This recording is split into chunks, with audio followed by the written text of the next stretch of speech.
How to delete Ubisoft account. Hey everybody, welcome back to our channel. In this video I'm going to guide you on how you can delete your Ubisoft account, so make sure to watch the video till the end.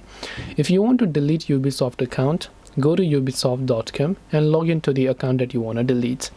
Tap your profile icon from the top right, then just scroll and look for the option called account management and then tap on it.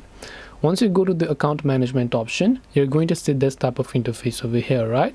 Then once you have done that, what you want to do is simply go through all these options here, then go to the option called account information. From account information, scroll down, you will find close your Ubisoft account.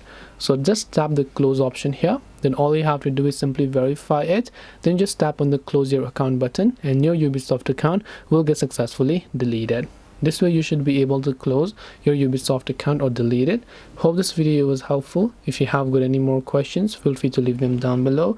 Thank you for watching till the very end and see you soon in the next video.